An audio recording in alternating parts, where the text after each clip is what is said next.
Ito yung ano yung stock.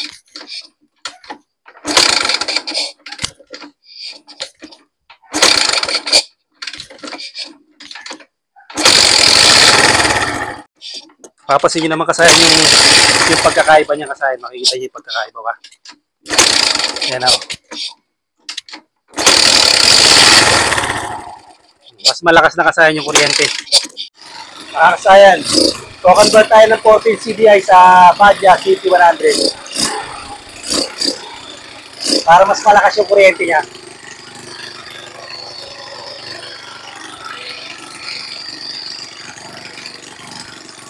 Mga 14 CDI. Pero syempre, ang ilalagay natin yung magandang klase na ginagamit natin. Ito.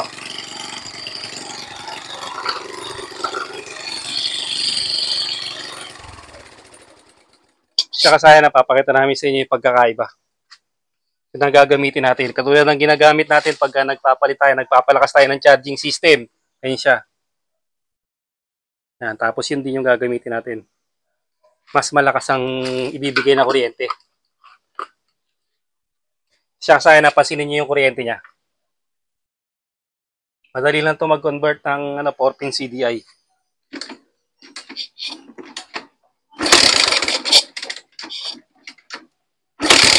Kita ba? Kitang-kita? Kasaya na. Okay.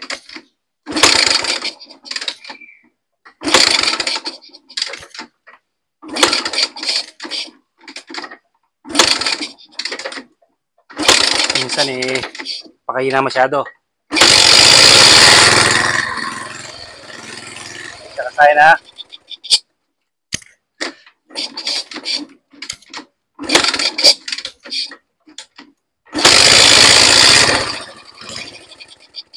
Ito, ipapalit natin.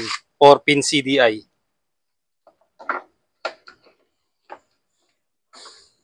Kahit alin dito po pwede. Pero mas maganda na yung mas malakas na yung gagamitin natin ito. Bubunutin lang natin ito rito.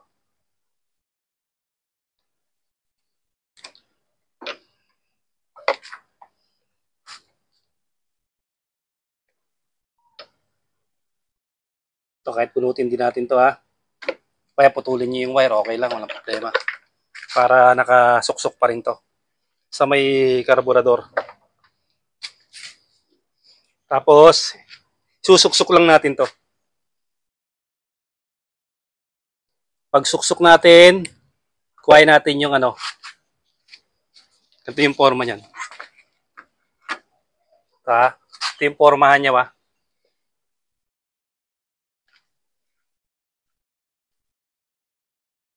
Pulser, white red, black yellow, negative or ground, black ignition coil, yung red, ito yung niya, yung primary coil. May black ba? May black. Kung may lining na black. Red black ba siya o red lang? Red lang. Alisin natin siya kasaya na. To. Ganito lang gagawin natin to. Putulin natin to. Na parang katulad nito. Yan. Tapos, ilalagay natin sa accessory wire. Yung accessory wire, hanapin nyo lang yung flasher relay. Ito siya ba? Etong isa na to, orange. Tapos ito, failed na yung kulay. Kulay brown to. Ito. Itong orange, signalized supply. Ito naman yung brown, ito yung accessory wire. Dito natin ito ilalagay. Siya, saya na.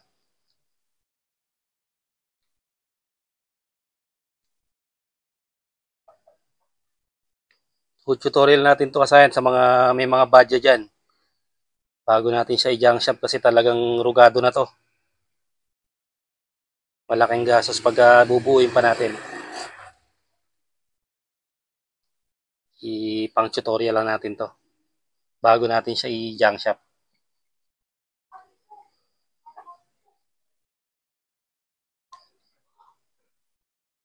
Tigas na yung wire niya. Accessory wire ha, tusukin natin. Yan. Sa kabila, signal light supply. Yan. Kaya nagpapatay sindi, signal light supply. Accessory wire, diyan natin to ilalagay. Yung kinuha natin na ano, yung papunta rito ito wala na to. Tape na to. Float na yan.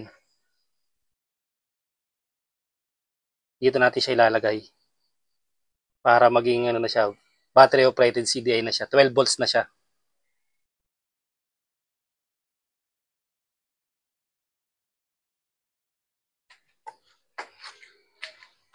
Tapos testing na natin siya. Dito sa harap. Try na natin yung kuryente niya, ha. Pasin nyo kasaya yung kuryente. Tignan nyo, ha.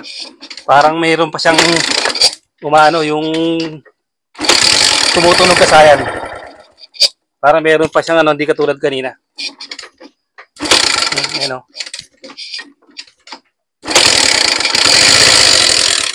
Mas malakas yung ano, kuryente ng ano, ng battery operated CDI, 4-pin CDI. Lalo-lalo na itong ginagamit natin na liwa.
Nabubuhay pa rin kasi mas malakas yung kuryente niya.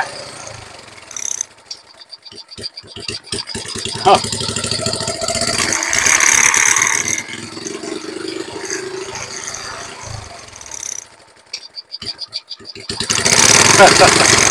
Ay, sasaya na.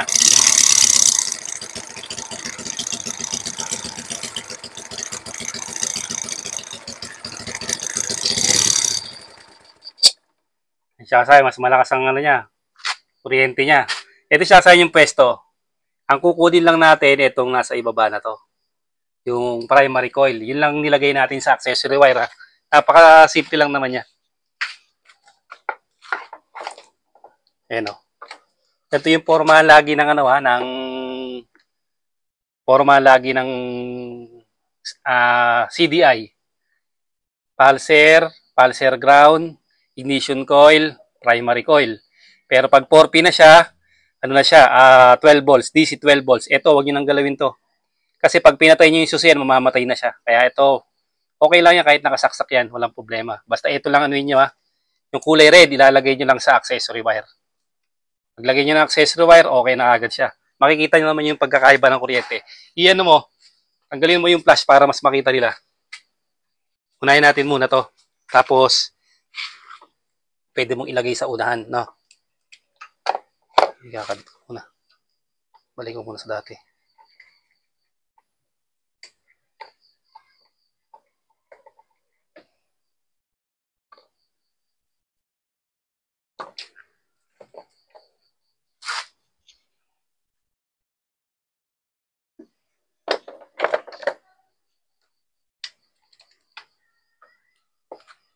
Okay na? Kanina pa to. Ha? Kaya po, dito, punta mo rito sa kabila. Okay na pala yan. Binalik na natin sa dati para walang flash. Makita natin yung kuryente.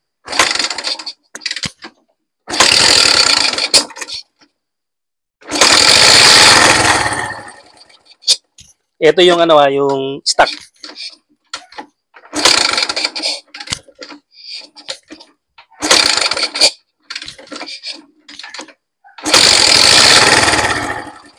Yung stock niya kasaya na. Layo natin ng konti. Sa ground lang natin daanin. Yan na.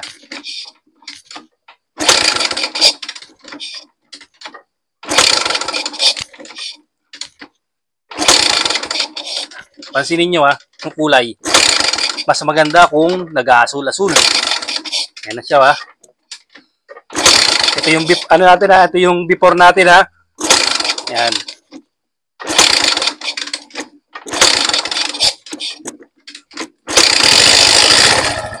Yan na, ito na yung after natin. Ito na yung stock. Tapos, ito na yung pangmalakasan natin CDI. Kasi natin dito, ganito lang, napakasimple lang. Pagtanggal nyo, papuntang CDI, ito, tape nyo na to. Papuntang CDI, hanapin nyo yung accessory wire. Pag nahanap nyo yung accessory wire, isalpak na sa accessory wire. Pag salpak, automatic. Battery operated CDI na kagad siya. Ito na ngayon yung after ng kuryente.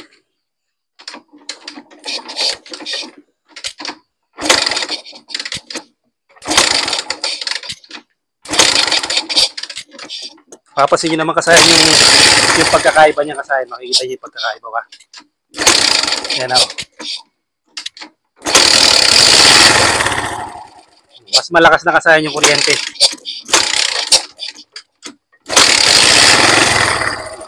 Ito kasayang badya na to, syempre, stock to ng 10 taon mahigit. Hindi lang siya kondisyon. Pero pagka sa inyong badya nyo nilagay ito, naku, napakaswabing-swabing to. Tapos, ano na yung tambutso niya, sira na yung tornilyuan, kaya iba na yung ingay niya.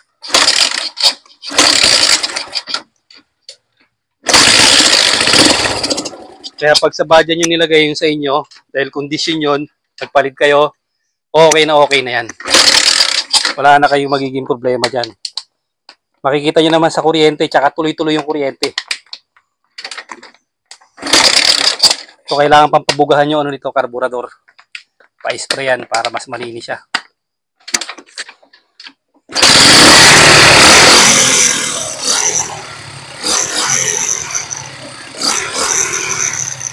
Mas malakas kuryente kasaya na mas suwabe-suwabe. 14 CDI. Tapos ang gamitin natin, katulad ng ginagamit natin na to. Hanggang dito na lang mga kasayan. Salamat sa panonood.